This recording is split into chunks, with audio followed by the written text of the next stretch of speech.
94 வருடங்களுக்கு முன்னால ஈராக்குடைய டைக்ரிஸ் அதாவது தஜிலா நதிக்கரையில் 2 சஹாபாக்களுடைய கபர்கள் இருந்தன.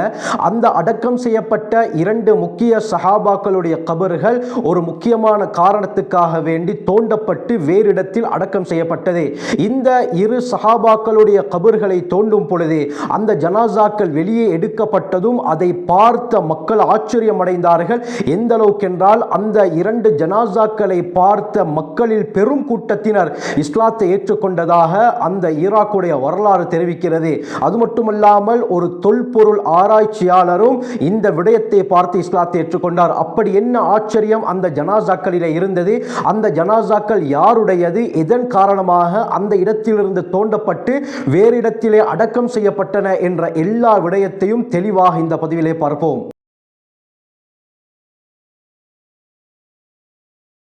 அல்ஹம்துலில்லாஹி ரப்பில் ஆலமீன் அஸ்ஸலாத்து வஸ்ஸலாமு அலா ரசூலில்லாஹி அம்மா பஅத். கண்ணியத்திற்குரிய இறைவனின் நல்லடியார்களே, அல்லாஹ்வின் சாந்தியும் சமாதானமும் என்றென்றும் நம் அனைவர் மீதும் உண்டாவதாக. இந்த உம்மத்திலே மிகச் சிறந்தவர்கள் யார் என்று பார்த்தால் அது உத்தம சஹாபாக்கள், நபித்தோழர்களாகத்தான் இருக்க முடியும். நபி அவர்களுடைய அந்த காலத்திலே வாழ்ந்து நபி அவர்களை பாதுகாத்து நபி அவர்களுடைய வழிமுறைகளை அணுவணுவாக பின்பற்றியவர்கள் இந்த சஹாபாக்கள். இவர்கள் எங்கிருந்தாலும் நேர்வழித்தான், இவர்கள் யார் பின்பற்றினாலும் அவர் நேர்வழியையே அடைவார் என்று ஸல்லல்லாஹு அலைஹி வஸல்லம் தெளிவாக சொல்லியிருக்கிறார்கள். ரஸீனிலே வரக்கூடிய ரிவாயத் ஸல்லல்லாஹு அலைஹி வஸல்லம் சொன்னார்கள், அஸ்ஹாபி கன் நுஜூம், என்னுடைய தோழர்கள் வானிலை மின்னக்கூடிய நட்சத்திரங்களைப் போல, பி ஐயிஹிம் இக்ததைத்தும் இஹ்ததைத்தும், அவர்களில் யாரை நீங்கள் பின்பற்றினாலும் நேர்வழி அடைந்து விட்டீர்கள் என்று ஸல்லல்லாஹு அலைஹி வஸல்லம் அவர்கள் உறுதியாக சொன்னார்கள். ஆகவே சஹாபாக்களை திட்டுவதற்கோ தூற்றுவதற்கோ நமக்கு அருகதை கிடையாது. இதை நாங்கள் நன்றாக விளங்கிக் கொள்ள வேண்டும். அருமையானவர்களே, இந்த சஹாபாக்களுடைய வாழ்க்கை வரலாறுகளை நாங்கள் முழுமையாக படிக்க வேண்டும் என்று சொன்னால் நான் புதிதாக அர்ஹம் உஸ்மானி உமரி ஒஃபிஷியல் என்ற ஒரு சேனலை ஆரம்பித்திருக்கிறேன். அதிலே 6 பாடங்களை நான் நடாத்துகிறேன். அதிலே முக்கியமான ஒரு பாடம் தான் ஹயாத்து சஹாபா, நபித்தோழர்களுடைய வாழ்க்கை வரலாறு. அந்த பாடத்தொடரில் இப்படியாப்பட்ட சஹாபாக்களுடைய வாழ்க்கை வரலாறுகளை முழுமையாக உங்களுக்கு படித்துக் கொள்ள முடியும். அந்த சேனலுடைய லிங்க் நான் கீழே டிஸ்கிரிப்ஷன் பாக்ஸில் தருகிறேன். செக் பண்ணி பார்த்துக் கொள்ளுங்கள், மற்றவர்களுக்கும் ஷேர் செய்யுங்கள். தஃப்சீர், ஹதீஸ் போன்ற முக்கியமான பாடங்கள் அந்த சேனலிலே படித்துக் கொடுக்கப்படுகின்றன. அல்லாஹ் நம் அனைவருக்கும் ஹிதாயத்தை நசீபாக்குவானாக. குர்ஆனிலே அல்லாஹ் பொருந்தி கொண்ட ஒரு கூட்டம் இந்த சஹாபாக்கள் தான். இவர்கள் உயிரோடு இருந்தாலும் நேர்வழித்தான், இவர்கள் மரணித்தாலும் அல்லாஹ் இவர்களின் மூலமாக அதிகமான நேர்வழிகளை, ஹிதாயத்துகளை வைத்திருக்கிறான். அந்த அடிப்படையில் தான் 94 வருடங்களுக்கு முன்னால ஈராக்கில் மிக முக்கியமான ஒரு சம்பவம் நடைபெற்றது. ஈராக்குக்கு பக்தாதுக்கு செல்வதாக இருந்தால் அங்கே சென்று இந்த விடயங்களை நீங்கள் கண்கூடாக பார்க்க முடியும். அல்லாஹ் நம் அனைவருக்கும் இந்த பாக்கியத்தை நசீபாக்குவானாக. அதிகமான சஹாபாக்களுடைய கபர் அந்த ஈராக்குடைய பகுதிகளிலே இன்றும் இருக்கிறது. இந்த அடிப்படையில் மிஸ்ராவி என்ற வலைத்தளத்திலே ஒரு முக்கியமான ஆர்டிக்கல் போடப்பட்டிருந்தது. முஹம்மது ஜமீல் ஹையால் என்ற ஒரு ஆய்வாளர் இந்த விடயத்தை தெளிவாக குறிப்பிடுகிறார். 1931 வருடம், அதாவது 94 வருடங்களுக்கு முன்னால் நடந்த ஒரு ஆச்சரியமான உண்மை நிலவரம் இது. 2 முக்கியமான சஹாபாக்கள், அதில் ஒருவர் ஹுதைஃபத்துல் யமான் ரலியல்லாஹு அன்ஹு. இவர்கள் யார்? ஹஜ்ரத் ஸல்லல்லாஹு அலைஹி வஸல்லம் அவர்களுடைய சாஹிபு சிர், இரகசிய தோழர் என்று சொல்லப்படக்கூடிய நபித்தோழர். ஏனென்று சொன்னால் பல மறைவான விடயங்களை ஹஜ்ரத் ஸல்லல்லாஹு அலைஹி வஸல்லம் அவர்கள் ஹுதைஃபத்துல் யமான் ரலியல்லாஹு அன்ஹு அவர்களுக்கு தனியாக சொல்லிக் கொடுத்தார்கள். இவர் யமன் நாட்டை சேர்ந்தவர்கள், ஆரம்பத்திலேயே இஸ்லாத்தை ஏற்றுக்கொண்டவர்கள். இந்த விடயங்களை அல்லாமா இப்னு அசீர் தங்களுடைய உஸூதுல் காபா, இப்னு ஹஜர் அஸ்கலானி அல் இஸாபா ஃபி தம்யீஸி ஸஹாபா போன்ற வரலாற்று கிதாபுகளிலே குறிப்பிட்டிருக்கிறார்கள். முனாஃபிகூன்கள், நயவஞ்சகர்கள் யார் யார் என்ற பேர் லிஸ்டை ஸல்லல்லாஹு அலைஹி வஸல்லம் அவர்கள் இவர்களிடத்திலே கொடுத்திருந்தார்கள், அறிவித்து கொடுத்திருந்தார்கள். எந்த அளவுக்கு என்றால் உமர் பின் கத்தாப் ரலியல்லாஹு அன்ஹு அவர்கள், ஹுதைஃபத் இப்னுல் யமான் ரலியல்லாஹு அன்ஹு அவர்கள் எந்த ஜனாசாக்களுக்கு போவார்களோ அந்த ஜனாசாக்களுக்கு மட்டும் தான் போவார்கள். அவர்கள் எந்த ஜனாசாக்களுக்கு போக மாட்டார்களோ அந்த ஜனாசாக்களுக்கு உமர் ரலியல்லாஹு அன்ஹு அவர்களும் போக மாட்டார்கள். காரணம் என்ன?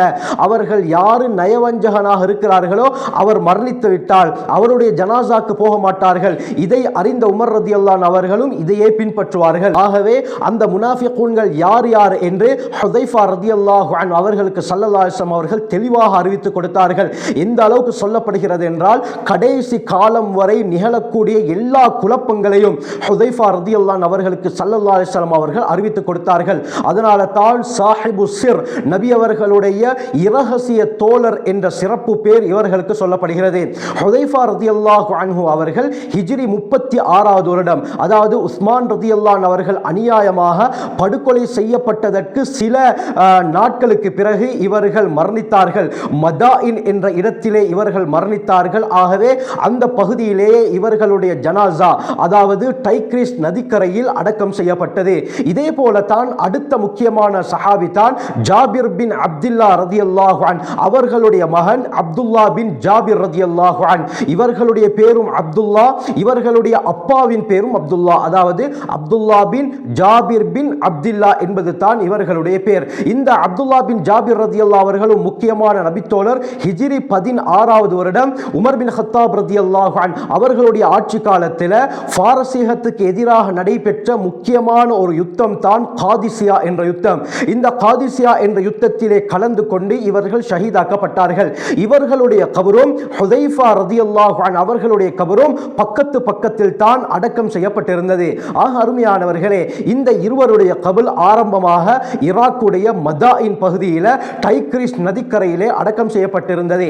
1931வது வருடம் இந்த ஹுதைஃபா ரதியல்லாஹு அன் அவர்களுடைய கபரை யார் மெயின்டைன் பண்ணினாரோ, பராமரித்தாரோ, அந்த நபருடைய கனவுல ஹுதைஃபா ரதியல்லாஹு அவர்கள் வந்து, இப்படித்தான் என்னுடைய கபர் தண்ணீரிலே மூழ்கி கொண்டிருக்கிறது, வெள்ளம் வர பார்க்கிறது, ஆகவே என்னுடைய கபரை நீங்கள் பாதுகாருங்கள் என்பதாக கனவிலே சொன்னார். உடனே இவர் தூக்கத்திலிருந்து எழும்புகிறார். ஹுதைஃபா ரதியல்லாஹு அவர்கள் சொன்ன விடயம் உண்மையா என்று ஆராய்ச்சி செய்வதற்காக அவர்களுடைய கபர் இருந்த இடத்தை நோக்கி வருகிறார். வந்து பார்த்தால் அருமையானவர்களே, அந்த தஜ்லா டைக்ரிஸ் நதியுடைய தண்ணீர் மட்டம் உயர்ந்து அந்த தண்ணீர் இவர்களுடைய கபரிலே பட்டு அந்த மண்ணை அரித்து கொண்டிருப்பதை இவர் அறிந்து கொண்டார். உடனே இவர் என்ன செய்தார்? அப்பொழுது ஈராக்குடைய மிகப்பெரிய மத தலைவராக முஃப்தி ஆபமாக இருந்த ஷேக் நஜ்முத்தீன் அல் வாயித் அவர்களை சந்தித்து இந்த கனவை பற்றியும் தான் கண்ட விடயத்தையும்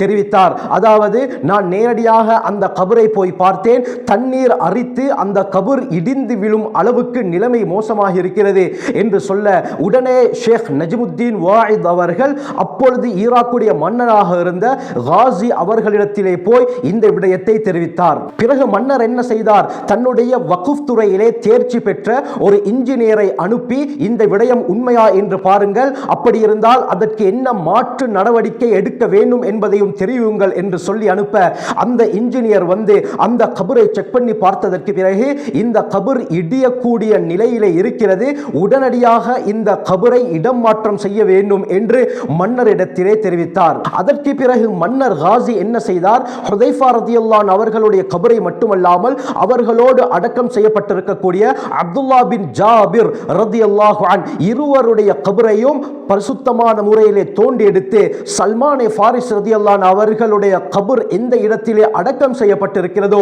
அந்த இடத்திற்கு பக்கத்தில் பாதுகாப்பாக அடக்கம் செய்யுமாறு உத்தரவிட்டார். இந்த நிகழ்ச்சி மிகவும் கண்ணியமான முறையிலே நடந்தன.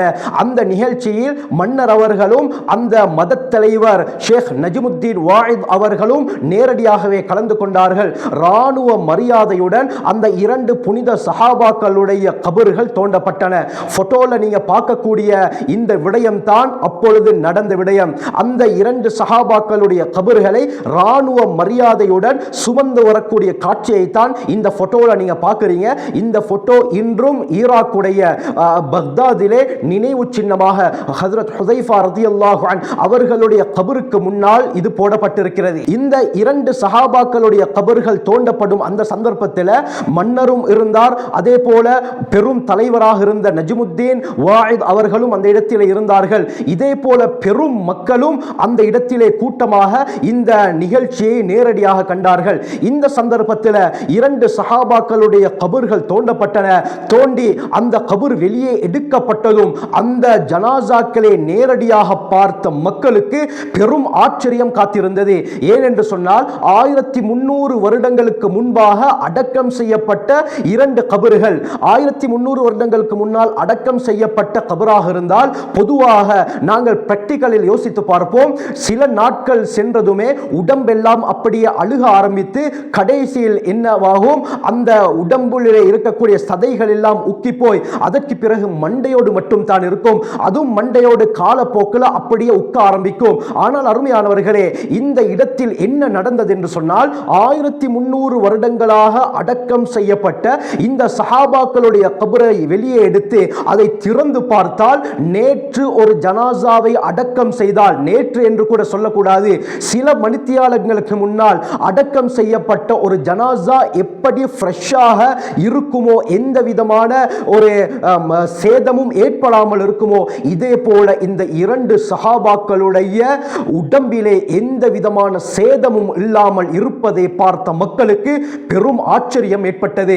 அது மட்டுமல்லாமல் தொல்பொருள் ஆராய்ச்சியாளர் ஒருவர் கூட இந்த விடயத்தை பார்த்து உடனடியாக இஸ்லாத்தை ஏற்றுக்கொண்டார். அருமையானவர்களே, ஏன் என்று சொன்னால் 1300 வருடங்களாக உடம்பிலே ஒரு சேதமும் ஏற்படாமல் எப்படி இருக்க முடியும்? ஆராய்ச்சி செய்தார். சஹாபாக்களுடைய விடயங்களை ஆராய்ந்த இவர் இஸ்லாத்தை ஏற்றுக்கொண்டார். அருமையானவர்களே, அந்த இடத்திலே இருந்த அதிகமான மக்களும் இஸ்லாத்தை ஏற்றுக்கொண்டதாக வரலாறுகள் தெரிவிக்கின்றன. எந்த அளவுக்கு என்று சொன்னால், ஒரு சஹாபியுடைய கையிலே ஒரு வெட்டுக்காயம் இருந்தது. அந்த வெட்டுக்காயம் போரினால் ஏற்பட்ட ஒரு வெட்டுக்காயம். அந்த வெட்டுக்காயத்திலிருந்து இரத்தம் சொட்டியதாகவும் அந்த வரலாறிலே குறிப்பிடப்பட்டிருக்கிறது. அந்த இரத்தத்தை தொட்டு பார்க்கும் பொழுது அது லிக்விட் முறையில், அதாவது காயாமல் நடைந்த ஈரலிப்புடன் இருந்ததாக இந்த வரலாறிலே தெரிவிக்கிறது. அந்த காயத்தில் இருந்து இரத்தம் வழிந்தோடிய நிலையில் இருந்தது என்று சொன்னால், எந்த அளவுக்கு ஃப்ரெஷ்ஷாக அந்த இரு உடம்புகளும் இருந்திருக்கும் என்று யோசித்து பாருங்கள். இதை பார்த்து ஆச்சரியப்பட்ட அதிகமானவர்கள் இஸ்லாத்தை ஏற்றுக்கொண்டார்கள். 1300 வருடங்களுக்கு முன்னால் அடக்கம் செய்யப்பட்ட ஒரு உடம்பு எப்படி இந்த அளவுக்கு புதியதாக அன்று அடக்கம் செய்யப்பட்டது போல இருக்க முடியும்? இது அல்லாஹ்வுடைய குத்ரத்தான் என்பதை இவர்கள் விளங்கினார்கள். இதைத்தான் நான் ஆரம்பத்திலே கூறினேன். சஹாபாக்கள் உயிரோடு இருந்தாலும் நேர்வழித்தான், அவர்கள் மரணமடைந்தாலும் நேர்வழித்தான். அருமையானவர்களே, அந்த அடிப்படையில் தான் 1931 வருடம் ஹுதைஃபா ரலியல்லாஹு அன்ஹு அவர்களுடைய ஜனாசாவும் அப்துல்லா பின் ஜாபிர் ரலியல்லாஹு அன்ஹு அவர்களுடைய ஜனாசாவும் அந்த டைக்ரீஸ் நதிக்கரையிலிருந்து தோண்டி எடுக்கப்பட்டு சல்மானே ஃபாரிசி ரலியல்லாஹு அன்ஹு அவர்களுடைய ஜனாசா எந்த இடத்திலே அடக்கம் செய்யப்பட்டதோ அந்த இடத்திற்கு பக்கத்தில் இந்த இரண்டு சஹாபாக்களுடைய கபர்கள் ராணுவ மரியாதையுடன், ராஜ மரியாதையுடன் அரசர் ஈராக்குடைய முஃப்தி ஆதமுக்கு முன்னால் நடைபெற்றது. அருமையானவர்களே, இதைத்தான் அல்லாஹ் சுப்ஹானஹு வ தஆலா குர்ஆன்ல அத்தியாயம் 3 சூரா ஆல இம்ரான் வசனம் 169 கூறுகிறான், வலா தஹ்ஸபன்னல்லதீன குதிலூ ஃபீ ஸபீலில்லாஹி அம்வாதா, அல்லாஹ்வுடைய பாதையிலே வெட்டப்பட்டு ஷஹீதாக்கப்பட்டவர்கள் மரணித்து விட்டார்கள் என்பதாக நீங்கள் நினைத்துக் கொண்டிருக்கிறீர்களா? பல் அஹ்யாஉன் இன்த ரப்பிஹிம், இல்லை, அவர்கள் அல்லாஹ்விடத்திலே உயிரோடு தான் இருக்கிறார்கள் என்பதாக அல்லாஹ் குர்ஆனிலே கூறுகிறானே, அது இந்த சஹாபாக்களுடைய விடயத்திலே நடந்தது. எந்த அளவுக்கு என்றால், அன்றைய காலத்தில் இந்த நிகழ்வு பேப்பர்களிலும் வந்ததாகவும் முஹம்மத் ஜமீல் அல் ஹையால் அவர்கள் தெரிவிக்கிறார்கள். ஆகவே இந்த சஹாபாக்களுடைய வாழ்க்கை வரலாறுகளை முடியுமான அளவு நாங்களும் படித்து அல்லாஹ்வுடைய நெருக்கத்தை பெறக்கூடிய கூட்டத்திலே அல்லாஹ் நம் அனைவரையும் சேர்த்தருள்வானாக. ஜஸாக்குமுல்லாஹு கைர். வஆகிரு தஅவானா அல்ஹம்துலில்லாஹி ரப்பில் ஆலமீன்.